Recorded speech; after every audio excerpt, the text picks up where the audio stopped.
Welcome everyone to this webinar. I want to provide a little more background about myself so that you have a context and know just where I'm coming from. As Leah stated, I learned to knit in Norway from a very distant cousin, Åshild.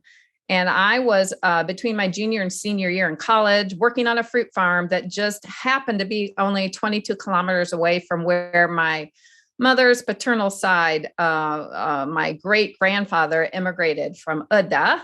And my relative Olaf said, "Oh, Åshild and Maree need to get together. I think they would enjoy one another. They're the same age." And he was so right. We enjoyed hiking together, exploring. And then I found out she was a knitter, and I was ecstatic because knitting had always puzzled me, but it was something I really wanted to learn. So fortunately, we got to learn through that time with Åshild, and I've been hooked ever since.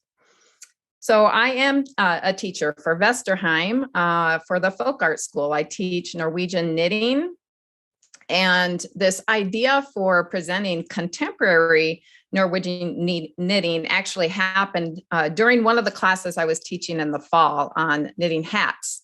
Through that class, I had connected with a friend from Norway to really just ask her about trends in Norway. Like, are people knitting a lot of traditional knitting? Is that what they do mainly? And she said, well, actually, there's a lot of excitement around knitting, more contemporary kinds of patterns. So that just intrigued me.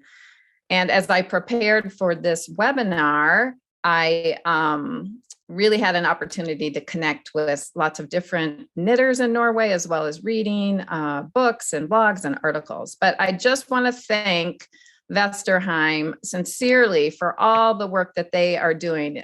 Josh and Andrew and Leah, thank you so much for really making folk art accessible to people and really supporting these very important art forms that are so tied to culture. The next slide, please. So please, yes, in the chat, we want to know where you're from. I'm coming to you from Minneapolis, Minnesota, and we'd love to hear in the chat your name and where you're from, and a little bit, perhaps Andrew can share some of that information. So again, welcome, really excited that you're here. Next slide. So it's spring in Norway right now. It's spring, as it is here in Minnesota. You look out the window and it doesn't quite look like it just yet, but in Norway, it is spring. And right now, Norwegians are on their Easter break called påskeferie. So I apologize for my Norwegian. I'm going to attempt it, but I know I won't do so well by the pronunciation, but I will try. So some Norwegians, they get the whole week off. Others get just part of the week off. Some of them end up going to their hyttas where they ski. Some have hyttas on the shore of a fjord or in the ocean. But here's what I've learned from some Norwegians, that it's imperative to bring a mystery novel before going up to the cabin. It's imperative to eat oranges. I don't know where that came from. It's imperative to have kvikkelunch, which I love. And if some of you have been to Norway, you know how yummy that is. And then, of course, if you are a knitter, you're going to stop by to pick up your supplies, your knitting, and take it with you wherever you go as you gather with family. And if you don't have a project, you're going to get one before you have this week off. So this is a big week for knitters, I think, in Norway, because you have time. Next slide. So as I began collecting information for this webinar, one of the first individuals I reached out to was actually a relative, Lena Mansaker in Oslo. And Lena's a knitter. And so we connect with one another over knitting. And I just reach out to her, say, I'm doing this presentation. How, can you recommend who I might connect with? And one of the things she mentioned was the folk museum. The outdoor folk museum. Maybe some of you have been to this. It's in Big Doy, and it's a folk museum that has about 160 buildings. Some you can tour inside, some you can tour outside. But Lena had known about a knitting exhibit there. So she thought that would be a good place to start. And then she gave me some names of some knitting shops and mentioned a few other things. So I connected with the Norsk Folkemuseum. So this part of the presentation is actually, I want to take us back a little bit. I want to go to the past in order to understand the present contemporary Norwegian knitting scene. They're intertwined. So we're going to just take a step back by showing you some slides from the Norsk Folkemuseum. And I had an interview with Kari Ann Pedersen. Kari Ann is the curator of costumes and textiles at the museum. And Kari Ann told me that initially they didn't have this knitting exhibit. And around 2012, they kind of thought, well, what's going on? Why don't we have knitting here at the museum? It's such an integral part of Norwegian culture. So they set about to create this exhibit, and now it's a permanent exhibit. So if you go to Oslo and you go to the museum, you can walk through this exhibit. And there's 3 key components to the exhibit. And I'll be going through those. But before I do that, I just want to share a little bit, because as I was talking to individuals in Norway, I had a few questions that I would ask each one. Things like, when did you learn to knit? Who taught you? And what's popular today? What trends do you see? And Kari Ann said she learned to knit when she was only 4, and that she learned from her grandmother.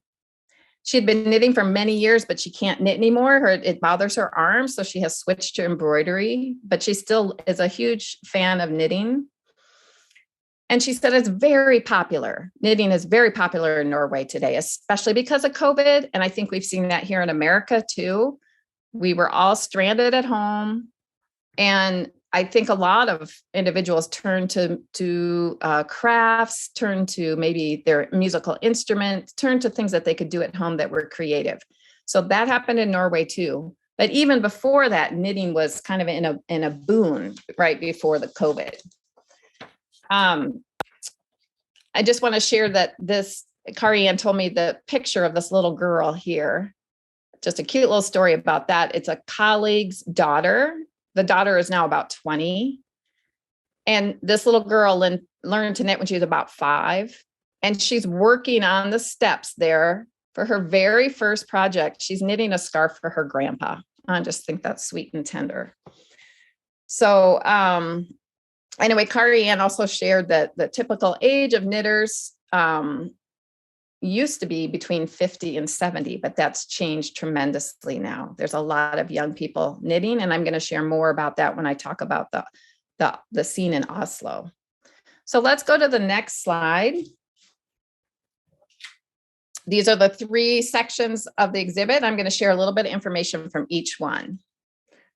So the first section, from luxury to everyday use, Kari Ann shared with me that this picture is a picture of a nanny, most likely a nanny, who is knitting with the little girls here.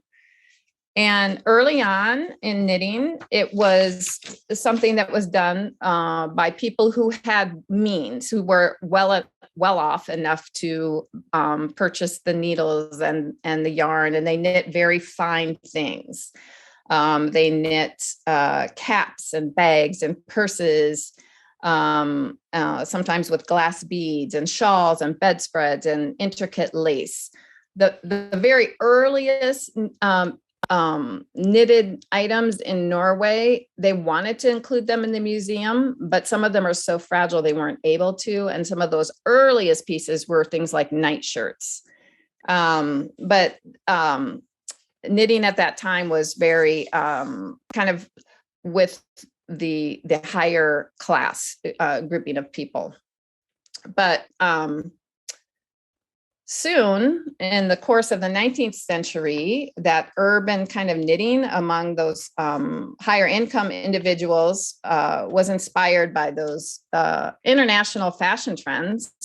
And then the rural knitting evolved in local knitting traditions. So that's when they saw like a difference in the urban and rural knitting. And if you think about the rural setting in the 1800s, that's where those knitted wool sweaters, when we start thinking about the iconic Norwegian sweaters, some of the most decorative sweaters came from some of the rural areas. They were knitted in thin wool yarn. And for women, they were often in one color. For men, they were maybe in two colors. And towards the end of the 1800s, the rural people, when they started hiking in the mountains or going skiing, they would then start using their clothing for those purposes and integrate some of those more colorful patterns that we are so familiar with. So the next slide, the exhibit is focusing on those kinds of sweaters. So from practicality to pleasure. So now knitting interest and knowledge really varied in the 1900s, both in what was knitted and how it was done. So old patterns were used with innovations inspired both by tradition and international fashion. So early on, the patterns were hand drawn and just shared with one another. And then eventually the husfliden, the shops, began to print patterns and sell patterns and making leaflets about knitting. So there was a pivotal moment. A woman by the name of Anniken Sibern Bohn, who worked for Husfliden, a shop in Oslo. She traveled the country in Norway and she collected these old knitting patterns. She published a book in 1929 called Norsk Strikke Monster. And this book was a huge success. So what this book had was patterns from all over the country. And they realized this is really a treasure. And so thanks to that book, knitting really took off again in the 30s. And this continued.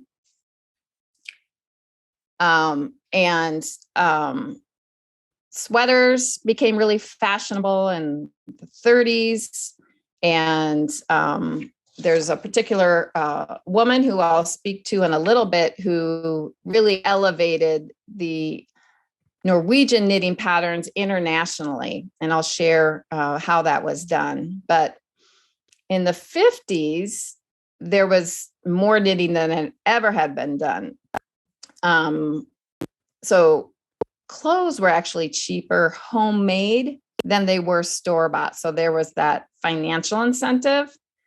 Children were learning to knit both at home and at school. And production of yarn and patterns were increasing in volume. So it was just more accessible and more popular. And sweaters were beginning to be knit in multicolored patterns, such as the Marees, and it became more and more popular. Then in the 60s and 70s, mass production resulted in making clothes cheaper, and it became more expensive to knit. And despite that, in Norway, the schools continued to teach youngsters how to knit, and traditional patterns were still popular. Some of the most popular patterns were the Maree sweaters. And even though yarn then became a little more expensive, there was still this interest. And as Kari Ann talked about knitting, it's kind of ebbs and flows, goes up and down. The interest would really increase for a time and then it would drop. And so that's this trend going up and down has continued over the years.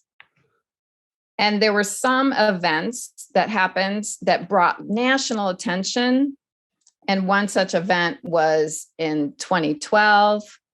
And there was a celebrity who was wearing a sweater who was interviewed. And when the interviewer asked her, well, what's your favorite item of clothing? She's a model and has all kinds of clothing. She said, it's the sweater that my mother knit. And things took off again on the knitting scene. And that pattern was in high demand and everyone was knitting that sweater. The next slide is the last part of the exhibit at the museum focuses on from tradition to copyright. And there's a story, which I want to share with you now, about Solon. And on the next slide, you'll see an image here. So this is the second part of the exhibit. This Solon could knit before she could read.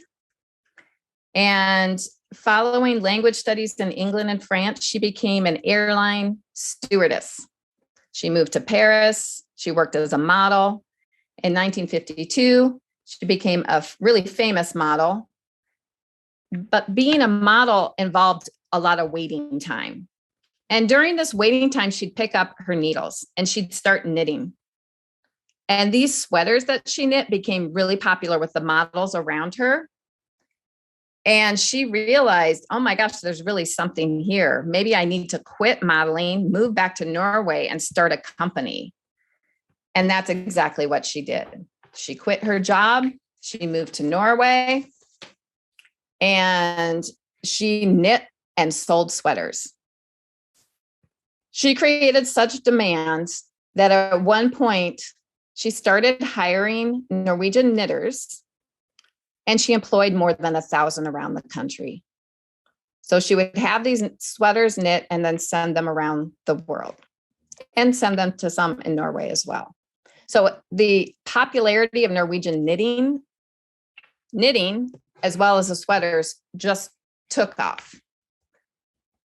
So one of the most popular patterns of Miss Dahl was the Maree's pattern. She created that. She took the book that I had talked about and that was published in 1929. She looked at the sweater, the Setesdalen sweater, and she redesigned some elements of that sweater. She removed the lice from the pattern, little spats, and she made it into this iconic red, white, and blue. And that sweater became incredibly popular, especially because there was a fighter pilot and a slalom skier, Marius Eriksson, who had an acting part in the movie. He was in the leading cast, and actually everybody in the cast were wearing her sweaters, but he was wearing the Marius sweater, his name. And there was just a knitting hysteria in Norway. Everyone was knitting the Marius sweater, and it was in great demand. She sold that pattern to the Sandnes factory. Some of you know about Sandnes garn. That's a line of yarn. And the factory had the sole rights to that pattern. When she passed away in 2002, her daughter then inherited the copyright. So the part about the copyright on this part of the exhibit is that in the 1990s, the Norwegian Supreme Court ruled that knitting and other textile patterns are to have the same legal protection as other designs. Prior to that time, there was no protection. So on the next slide, you'll see the Marius pattern. It's just iconic. I've got this scarf on with the Marius design. You can get all kinds of things. And the fortunate thing is that it's now owned by the woman who designed it, her daughter, and they have the sole rights to it. On the next slide, you'll see that the pattern, anyone has access to this pattern. You can go into Ravelry, which is a very popular online community of knitters. You can get this pattern. You can knit the sweater. You can't then turn around and sell it. You don't have the right to do that. But everyone has access to this most iconic, beautiful pattern. And it's really fun to see the contemporary takes now on this pattern. The back of that man there, the red, the blue, and the white, that's more sort of traditional look, but the sweaters below has a little more contemporary look to it.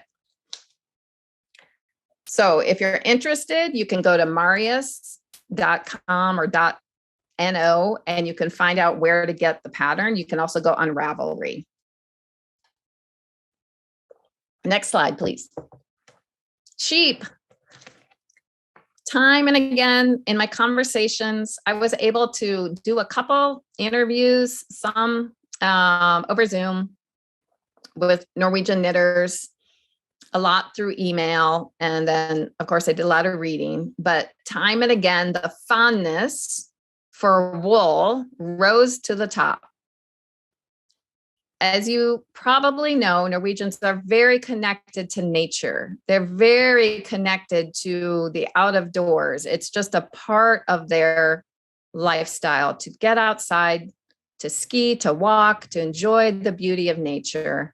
And they have a deep, deep appreciation of wool. And just to share one little story, when I went back to Norway, let's see, it's probably been like 8 years or so, to Udda, which is where my family, paternal side of the family is from. My husband and I wanted to do a hike. This was in July. We wanted to do a hike up to Fogelfana, which is the glacier on top of the mountain. And we've done a lot of hiking. We thought we were really prepared. It was July. Before we left, my relative Gunnar said, take these. And they were felted mittens that someone had knit. I don't know. His daughter was Åshild, the one who taught me to knit. So someone knit these felted mitts, send them with both Corey and I, and we left. And thank goodness, because as soon as we hit the snow, there was like this misty rain. My hands have never been so warm. The wool repels the water. The felting of the wool somehow just keeps that moisture out and keeps your hands nice and cozy. So Norwegians love to knit in wool and love to use Norwegian wool. So they have just a deep appreciation. Just wanted to show some sheep in the slide presentation. So next, the Oslo Strikke Festival. This is a festival that started a few years ago. Of course, it was on hold during COVID. There's also a festival, similar festival in Bergen, and I'll share a little bit about that later. But Oslo considers itself to be the capital of knitting. And talking to Karianne and then having a few email exchanges with knitters and shop owners, they really spoke a lot about just the vibrancy of the knitting community. And there's a certain neighborhood in Oslo that has a number of knitting stores. And I'm just going to read a little bit from the Oslo festival so that you can understand just kind of what happens and how popular it is. And then there's some interviews with some shop owners who are really involved in that festival. So some of you have maybe heard of yarn crawls. So the whole idea is that you go from shop to shop to shop. And that's very popular in Oslo. And that happened during the Oslo Strikkefest. But if you're commuting through Oslo by tram, bus, or subway, if you take a break at a cafe or sit on the train on your way in or out of our city, there's a high chance you'll spot somebody knitting. When the temperature falls and the long nights of autumn set in, big parts of Oslo's population wrap themselves in homemade garments. Oslo citizens probably don't give much thought to knitting. It's there, and it's pretty normal for Norwegians to get their knitting out at meetings. I wish I could do that. On their commute and during lectures. It might turn some heads when there's a table of knitting ladies at a bar on a Saturday night. Yes, that does happen, but that's pretty much it. Knitting is a natural part of everyday life. It's just there.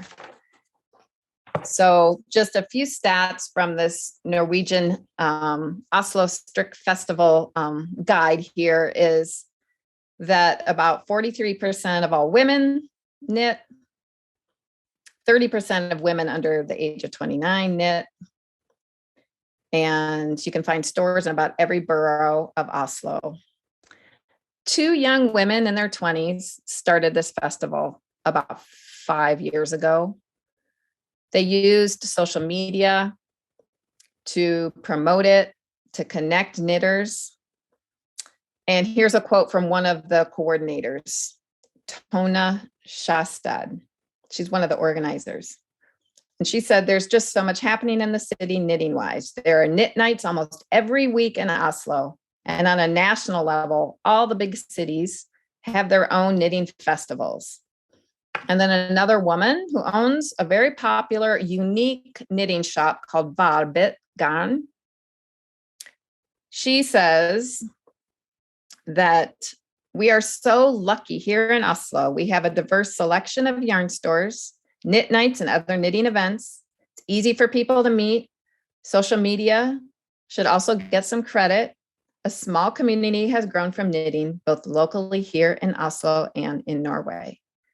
She owns a shop. It's the only one of its kind in Oslo, in Norway, actually, where in the front is a typical yarn store where you can get all the yarn that you need and accessories and needles. And in the back, she does hand dyeing of wool. And she prides her shop in only selling Norwegian wool.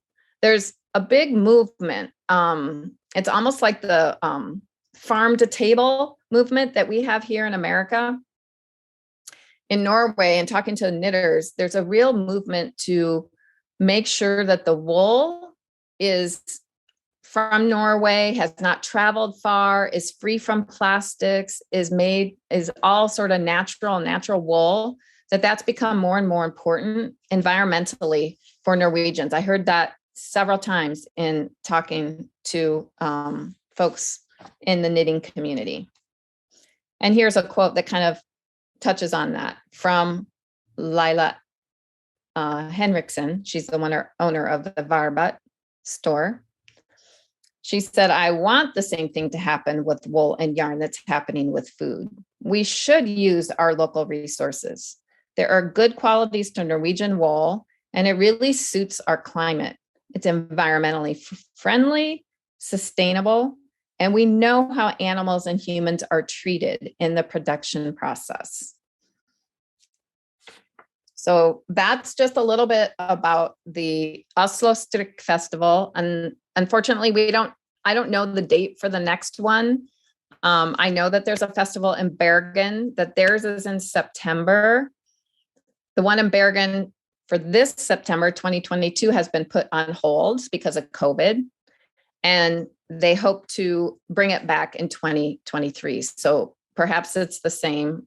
Sorry, I don't have information about the Oslo one. I did hear from Karianne at the museum that the two young women that organized this have now gone on to other things. So hopefully there are other folks that are stepping in to plan the next one. So I think that's going to be my next trip to Norway, is that Bergen Strikke Fest.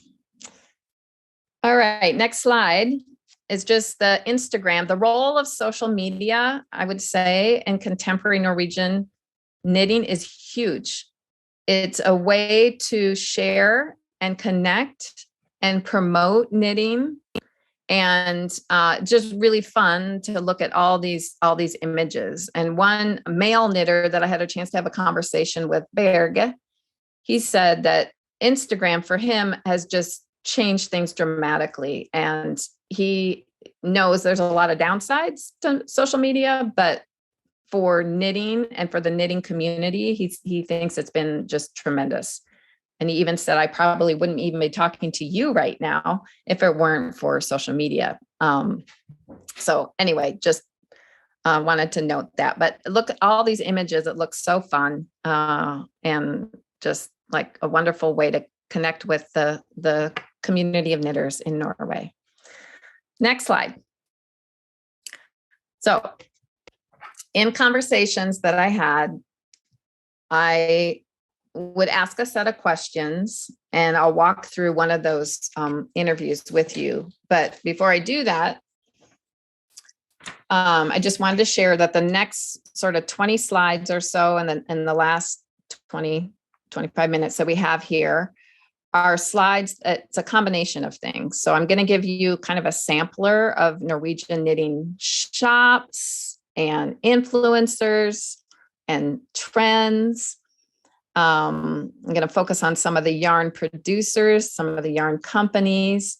And at the very end, I'll show you some of the most trendy Norwegian knitters, according to a couple of the individuals that I spoke to. There's so many. It was hard to pick a few to present to you tonight, but I just tried to pick a few that had some varied approaches to their knitting. So the next slide shows a company called Hip Knits.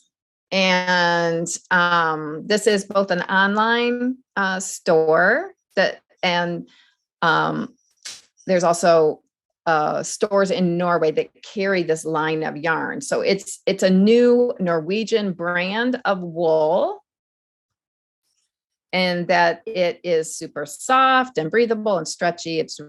They think it's really good for beginners. And it's a company that values animal welfare. This wool, though, even though it's a new line of Norwegian wool, it does not come from Norway. It comes from Peru. But with the company, they make sure that the wool is coming from families with long traditions of sheep farming and wool production. And they really promote that it's natural, renewable, and biodegradable. Anyway, the trends, you can see these colors are really beautiful and vibrant. On the next slide, you can see how it looks in a shop, the Hip Knit line of yarn. And if you were to go on to their online shop, you would see lots of pictures of knitted items. You can get kits from them, yarn, patterns. You can watch demonstration videos. And it's interesting because I looked at a few of those because I'm like, how am I going to understand? I know just so little Norwegian, but they're not, they're just demonstrations. They're not speaking. So they're showing, the title will show like, if you're sticking a sweater or a particular stitch, but they're not talking. You just watch them and copy their technique. So anyway, just a fun website to peruse and really inspiring colors. If you just look at that wall and that image, just how inspiring that is. And just really fun and modern kinds of patterns to choose from. On the next slide, you'll see another designer, and this Petite Knits, the designer is actually Danish. Her name is Mette, and she's an entrepreneur, and she's super creative, and she started putting some of her patterns on Ravelry, and they just took off. And so then it kind of inspired her to keep going. She has a whole range of patterns, from beginner patterns to more experienced. And then here's just a few quotes from her, so you get a sense of who she is and where she's coming from. She says, well, the truth is I've always knitted. When I was a child, I sewed and crocheted, and I dreamt about one day becoming a designer. And so in many ways, creating Petite Knit was a dream come true. I've never knitted from a pattern, but in the winter or summer of 2015, I designed this little brother's romper. She designed something for her child.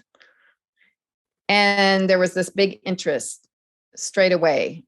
And she used social media to really promote her work. And that was really motivating for her. So she knits a lot of really basics. That's her emphasis. She said she wants to knit basics. And in fact, one sweater she knit was so basic and so simple. She thought, oh, I don't know if anyone's going to pick up on this one. But sure enough, she put it out there and it was hugely popular.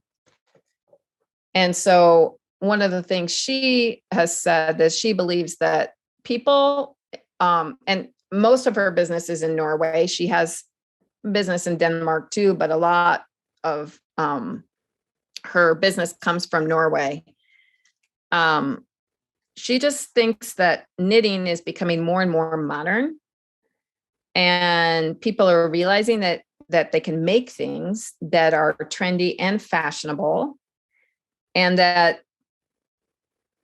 you can make things really of high quality as well. So sure, you can go out and buy a sweater, but when you make it and you make it with good quality yarn, it will last a long time. And if you have kind of a more simple pattern, it's something that can stand the test of time. She also talks about knitting as a meditative hobby. And she says, when you sit there with knitting in your hands, you buy yourself time to think. And at the same time, you're creating and you're producing something. And you can take a step back from the real world, and it feels very meditative. And you can think many new things when you're knitting. And so I think that aspect of knitting has also, as we become a society that's more and more tethered to technology and using our screens, especially after COVID, using our technology so much, I think people are really kind of craving that meditative time, and knitting really offers that. Next slide. Here's another example of some of her pieces. Next slide. Here's another knitter. She's Norwegian and she moved to England. And her line is called Skein. And she moved to London in 2011. And she realized when she moved there that she really missed being recognized as a Norwegian. And so she said she did what any homesick Norwegian would do, and she picked up her knitting. And so she ended up connecting with a yarn shop there. And she was really interested in the Selbu mittens. If those of you who are knitters know that really traditional Selbu mitten. And they call her the queen of the Selbu mitten now. She's developed a pattern that is a little more simple and a little more accessible to newer knitters. She has her patterns on Ravelry. She now has classes. She has a YouTube channel. She has some knit-alongs, and she has people from all over the world to join her.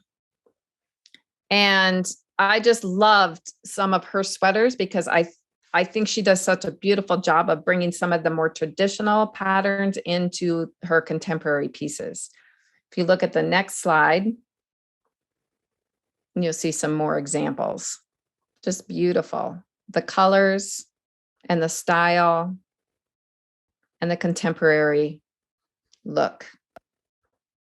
I think it's interesting, these knitters that I read about and some that I spoke to, apart from Kari Ann, who works at the museum, and of course the people that own the knitting shops, many of these knitters, this is something they do on the side.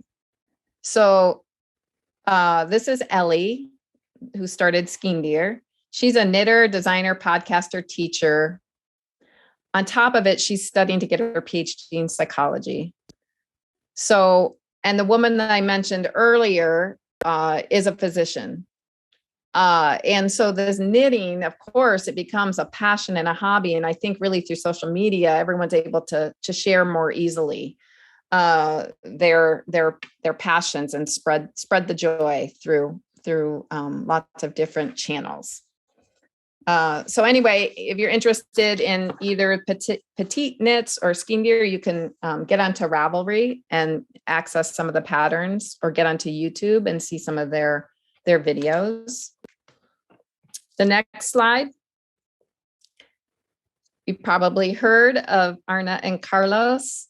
They were here a few years ago in Minneapolis for the Vogue Knitting Festival. So it was really fun to go see and hear them speak in person. But they really, Kari Ann said they've had a significant impact on just the popularity of knitting. And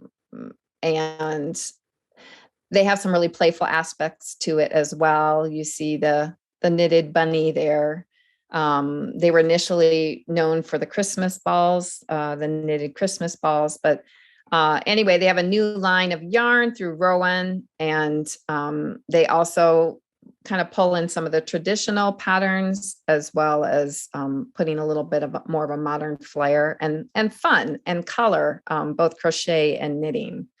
So they've got extensive presence on YouTube. You can watch many, many videos. You can subscribe to their YouTube channel, and they're really fun. They're just really fun with each other in their conversations. And they often will have their videos shot on site where they live. They take trips and tours. So they have tours that in Norway and other places around the world.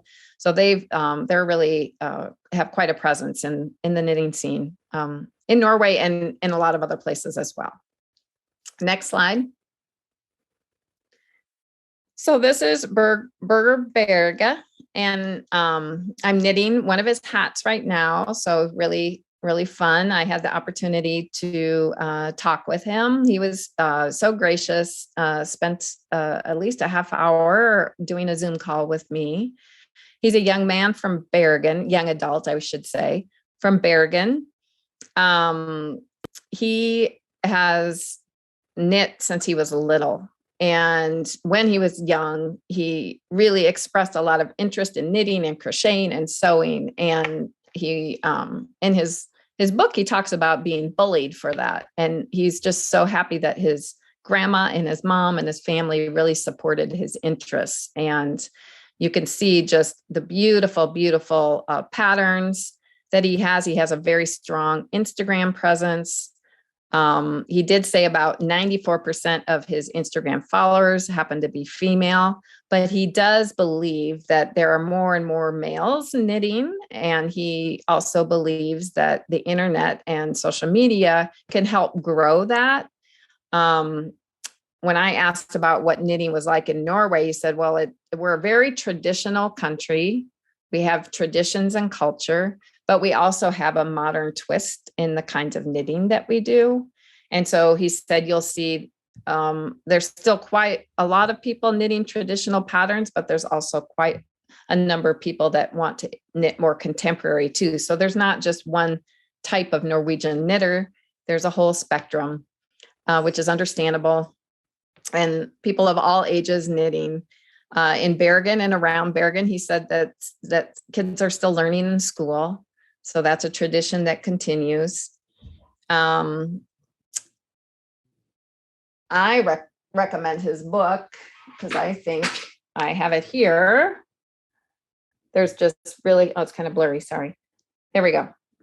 Just really beautiful patterns and images in his book. And he is trying some new things. And he even mentioned knitting a pair of pants with the traditional iconic pattern on it, just that it was so fun to do. He just gets so much joy out of knitting. And again, I think he works at the University of Bergen, so knitting is something that's on the side, but that he's just very passionate about and has a lot of people following him and are really interested. And it gives him great joy, actually. I reached out to him about 4 years ago because I saw this pillow that I wanted to knit. It's probably the one that's in the image. And he responded right away and he gave me the pattern. And so that he's like just a very generous person who just wants to see people enjoy knitting, and it gives him great pride that people enjoy his patterns and his style. Next slide. Here's some more of his patterns. Just beautiful, both home accessories as well as the mittens and socks and hats. Yeah, Andrew just said those mittens are gorgeous. I agree with you, Andrew. I love all those colors. Really amazing. On the next slide, Bente Presterud. I reached out to Bente also in an email, and she was way too busy to chat, but she was really excited about Vesterheim's interest in this contemporary knitting. And so she connected me to Rauma, which is the yarn factory and company that sponsored her book. And the patterns in her book were all knit with the yarn from that factory. So she connected me to a young woman there, and I was able to do an interview. And she was also really this woman, Hilda Kavivik Kavli. was really delightful to talk to. She, I don't know what age she is now, but she learned to knit when she was just 6, and she's knitted ever since. And when I asked her, well, who's knitting in Norway these days? And she said,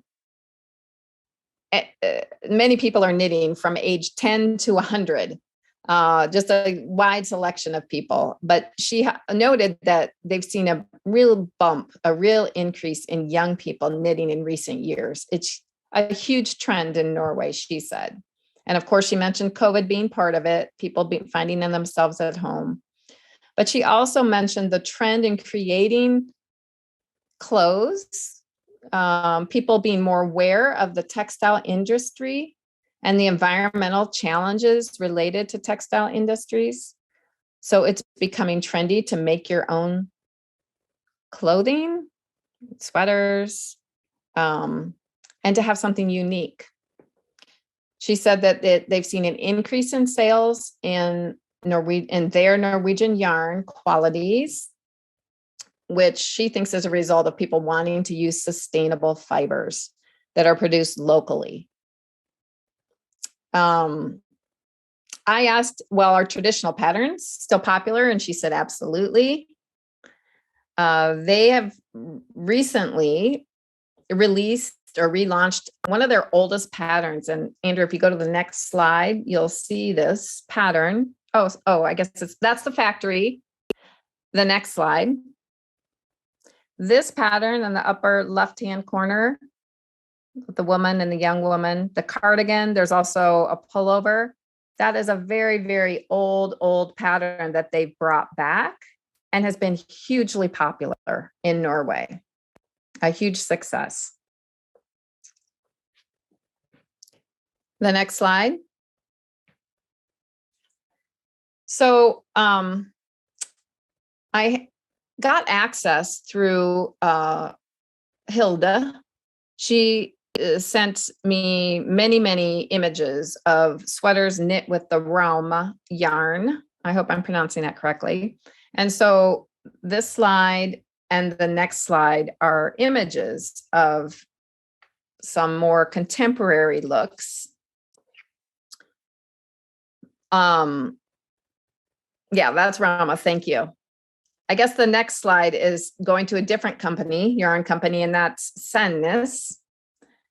And when I met a couple years ago with Margareta, who I mentioned earlier, and she mentioned that there's some women athletes in Norway that have really contributed to the popularity of knitting today.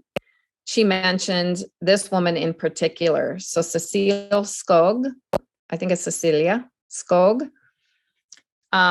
She is one of the most prominent female adventurers actually in the world. And I just want to read a little bit about her. She's very impressive. She's the only person in the world to have climbed the 7 summits and to have skied to the South and North Poles. She's crossed Antarctica without supplies delivered along the route, just using pure muscle power. Where previous expeditions had used ski sails and dogs, all she had was her skis and a pulk sled. So she's one tough, strong woman. She has crossed Greenland 5 times. She's climbed 5 8,000-meter peaks, and she's attempted to reach the North Pole in the summer. She also walked across Greenland while she's pregnant. So amazing woman, right? She's a trained nurse. She's a knitter. And she contracted with Sandnes to have her own line of patterns. And my friend Margareta was knitting that sweater that's to the right, that yellowish sweater. My friend was knitting it in a beautiful kind of coral color. But due to her, knitting has really taken off. And then on the next slide, here's another Norwegian athlete, a biathlete, who has really contributed to the popularity of knitting. And she is a 2-time Olympic champion. She was just in the 2022 Winter Olympics, won a mixed relay there. She's also won a bronze then. She's a 10-time gold medalist at the Biathlon World Champions. So she's an impressive skier, biathlete. She's an impressive knitter as well. She picked up knitting in 2016, and she's formed this collaboration with Sonness. She works on different sweater designs, and her popularity was increased quite rapidly. She's been featured in magazines. On the next slide, you'll see an image of her in a magazine and an article about her interest in knitting. The bottom right, that image was, I think that was posted during the Olympics, where she's taking a break and showing her knitting. And I think it's really interesting as a biathlete. It's a very stressful sport. It has both demands physically and mentally. And she's been really open about the challenges to her mental health as a biathlete. And she's talked about knitting as something that's really meditative for her and really calms her mind and just makes her happy to sit and knit. So just another great ambassador, just amazing athlete, really popular. Biathletes are super popular in Norway, and cross-country skiers are more so than here. And so she's just been a great spokesperson for knitting. We're getting toward the last part of the presentation this evening. When I interviewed Hilda, she's the one that recommended these 4 Instagram sites or handles to check out. So I really love this image because that woman there, she's the last designer that I'll feature in these 4. She's the last of the 4. But if you look at her sweater, that's a pattern that's taken from a very old pattern called fauna. And she's made it look very trendy and kind of new, and how she's combined it with her sparkly pants and just the cowl neck that she has knitted. So we'll just go through these quickly, and then if we have a few minutes at the end, we can do some questions. So this designer, she's a nurse in Oslo, and she's also a parent, and just really interested in fashion. Her name is Ida, and she talks about knitting as her way to relax. And she has some tips. She says to take time to finish whatever you start. And she said, don't hesitate to make things long if you want it long.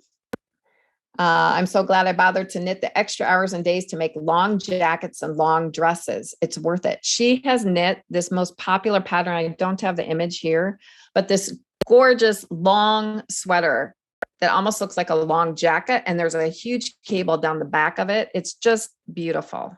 So that's one of her pieces. And then she encourages everyone to use Google if you get stuck, or if you're worried that the pattern you're using isn't quite right. And to use the videos that are available on websites, and then measure as you go. Nobody is the same. Measure the garment as you go along. So anyway, just really great tips. And then here's another one. This is an embroidery and knitwear designer. And the woman who started the company in 2017, her name is Waruni. She really set out to create fun, practical bags for knitters to carry along your yarn and needles. She's a knitter, but she also designs these really cool looking bags, which I think there's one featured there on the bottom. But yeah, she's really got a great Instagram presence too, and has lots of images of her bags and of her knitted items. And the next one is called Strikke, which means evening knitting. So this line of knitting was created by this woman. After she had children, she needed she wanted a creative outlet after her children got off to bed. And she wanted to design garments that were timeless and make people feel good. She also does a lot of projects where she's using leftover yarn, and she knits for herself, for her family. She has some accessories for the home and for children's, like toys and things. But really fun to just peruse her site to see all the different patterns. And again, all of these Instagram handlers, these sites I'm showing, they all have patterns available on Ravelry. Some are for purchase, some are for free. But it's really nice to be able to go to Ravelry if you see something and you like want to knit it, to be able to go there and see it there. And then the last one, I think, is Loka Oslo. I think it's supposed to be an O at the end. So Loka Oslo. Really modern. Local is a knitwear design brand. There's actually an actual shop in a neighborhood in Oslo, in the Gruner Løkka neighborhood of Oslo. And the designer's name is Camilla Dingsøyer. And she's big on what she calls slow fashion and sustainability, that's key to the philosophy of her company, and that she designs knitwear with a contemporary look, but designs that are anchored in tradition as well. And her patterns are available. She has a website with the same name, and she has patterns available on Ravelry. So I just think her sweaters and just really fun, really contemporary feel and look. And the last slide is my closing slide. And I want to just say thank you so much to all of the Norwegian individuals that I spoke to, or that were so gracious to email me, to spend time talking with me. And so I have the list of names here. And also just wanted to share this picture. I have a friend, Kim, who just went over to Norway to do the Birkebeiner in Norway, which is a ski race, a 55-kilometer ski event in Norway. She and her daughter, Leah, stopped at the convenience store to get something to drink. And guess what you can get at a convenience store in Norway, at least at this one? Yarn and needles. I just think that was fabulous. It shows to me how common, how prevalent, how easy it is to become a knitter if you are not a knitter in Norway, because there are so many people that enjoy the craft and it's so accessible. And I wanted to share also Berge, the male knitter from Bergen. He said wool is very inexpensive in Norway. So I said, what should I tell the Americans that want to go to Norway and have a particular interest in knitting? And he said, bring an extra suitcase, because you're going to want to fill it with Norwegian wool. He's shocked when he travels overseas and he sees how expensive wool is in yarn stores in America and other places, because in Norway, it's relatively cheap if you get the Norwegian wool. So as you plan your next trip, bring that extra suitcase.